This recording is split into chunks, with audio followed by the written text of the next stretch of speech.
Здравейте и добре дошли. В този епизод ще разгледаме комуникацията на нашето приложение с база данни, защото, както може би знаете, това е доста ключова част, когато разработваме едно API. Все пак искаме да запазваме, обработваме и показваме данните по някакъв начин. Днес ще разгледаме как това се случва, използвайки Spring Boot.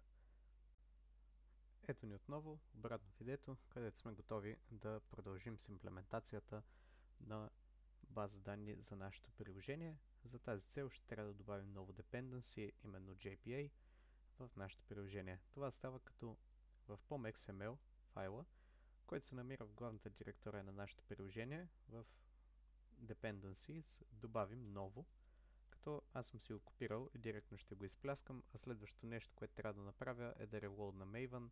Това става от ето това M с кръгче тук. Това вече е готово. Ако това цялото изглежда доста страшно, повярвайте ми, не е. Ние направихме абсолютно същото, докато сетъпвахме проекта. Там добавихме друг dependency, а именно Spring Web. Сега просто го правим ръчно. Следващото нещо, което трябва да направим, е да създадем нашите таблици в базата. Това става като описваме Java класове, на които слагаме специални анотации, както на самия клас, така и на техните полета, за да може JPA автоматично за нас да създаде таблиците в нашата база. В този туториал ще използвам 5 за основна таблица, като под 5 имам предвид домашен любимец и за всеки запис в базата ще има уникално ID, което ще бъде UUID, име на домашния любимец, какъв е неговия тип, това е enum, който съм създал. Съответно може да бъде куче, котка, риба или заек и някаква възраст на даденото животно. Старал съм се максимално малко полета, за да може да е по-разбираемо. Така изглежда вече описаният клас, който знае, че ще трябва да стане таблица в базата ни данни, като може би забелязвате, той е анотиран с множество анотации. Първата от тях е Entity, която идва от JPA и показва, че даденият клас ще бъде единица, която ще бъде запазвана в базата данни. Следващата анотация, която имаме, е Table, която показва името на таблицата и е нужно да се сложи по принцип единствено, ако името на класа и името на таблицата се разминават. Ако нашата таблица се казваше просто 5, то тогава можеше да пропуснем анотацията, но просто за да я покажем, съм решил да я направя в множествено число и да се казва 5. Малко по-надолу при полетата, общо забелязваме една и съща тенденция с малки разлики. На полето за ID, което е UUID, сме маркирали анотация ID, която показва, че това е уникален идентификатор за дадената таблица, последвана от Generated Value, Strategy, Generation Type, UUID. Това смятам, че е доста говорящо. Просто казва на базата, че ще трябва автоматично да слага стойност в това поле, която да бъде UUID. По-надолу са общо взето само имената на колоните, които отново, ако не се разминават, не е нужно да се слагат, но за разяснение съм ги добавил, според мен ще е по-лесно така. Единствената по-различна колона е pet type, която има допълнителна анотация enumerated. Това показва на JPA, че стойностите за тази колона идват от enum и използваме неговите имена за стойности. Стига толкова сухо обяснение за анотации в JPA, нека преминем към същинското.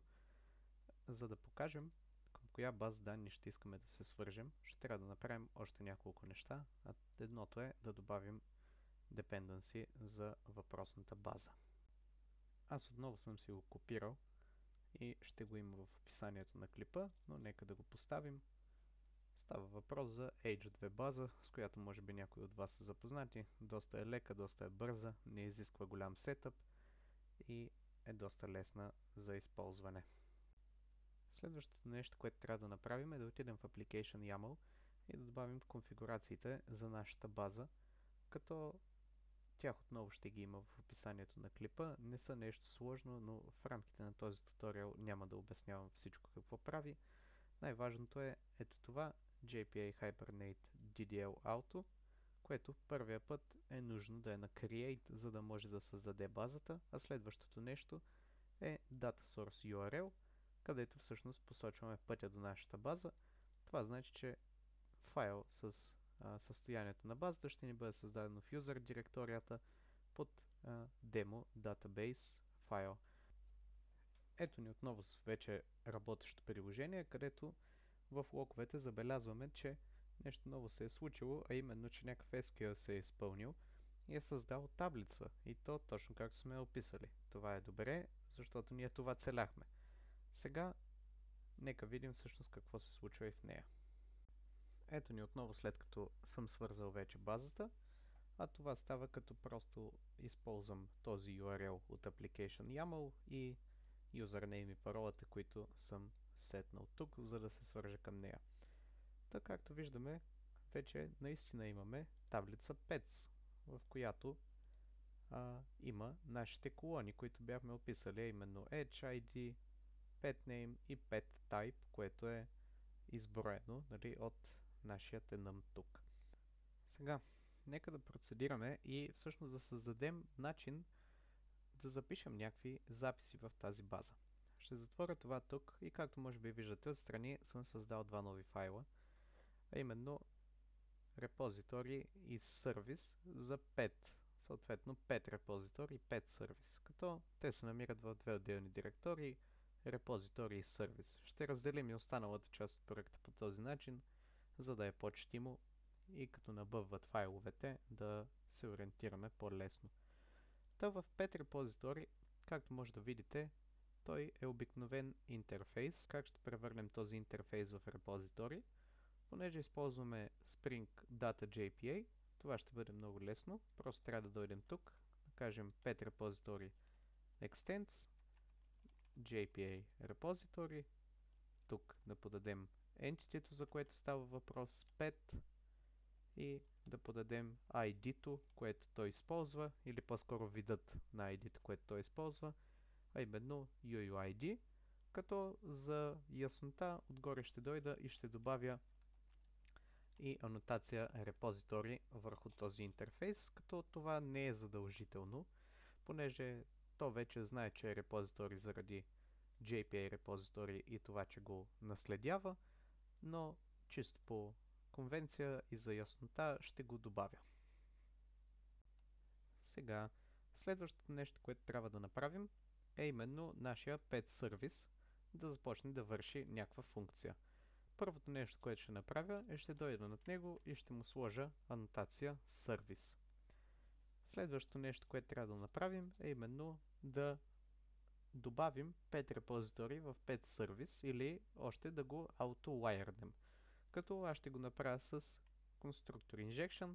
Това става като кажем private final pet repository, дадем му някакво име, например repository, и след това генерираме конструктор, който има един параметър и е въпросното repository. По този начин Spring ще знае, че трябва да подаде въпросното repository, за да може да инициализира сервиса, когато приложението се стартира. За да може да имаме и някакви записи в базата, ще направя един метод, който ще е публичен и ще е void. Той ще се казва save data, например, като той ще запази неща в базата.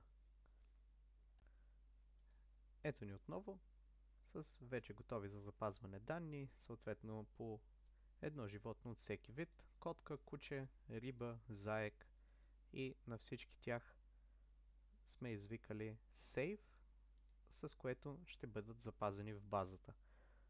Друго нещо, което трябва да направим е над този метод да дойдем и да кажем post construct. Тази анотация ще направи следното. Когато въпросния pet service клас, или по-скоро service клас, бъде инициализиран, PostConstruct метода ще се извика веднъж и ние ще получим данни в базата, без да трябва ръчно да ги подаваме от, да кажем, контролер или от някъде вън, за да имаме някакви данни вътре и да видим. Друго, което трябва да направите, е в Application YAML на вашия проект да сменим Hibernate DDL Auto, което беше на Create до сега, а вече трябва да бъде на Update, за да ви всъщност само популира базата, а да не ви създава отново и отново стари и съществуващи таблици. След като отново пуснахме приложението, можем да видим в неговите логове, че са се изпълнили 4 insert заявки към таблица Pets, като нашите животни също са 4, така че всичко е сработило нормално, но нека проверим. Сега, след като това вече се изпълни и всичко е нормално, е време да проверим в базата има ли ги тези записи и дали логът нещо не ни е излъгал. Ами, изглежда, че не. Записите ни наистина са в базата. Garfield, Рики. Да, всъщност това са обектите, които ние подадохме. Вече знаем как да запазваме в базата. Надявам се това видео да ви е харесало. Ако е така, не забравяйте да харесате и да се абонирате за канала, защото така много ми помагате. Благодаря и до нови срещи!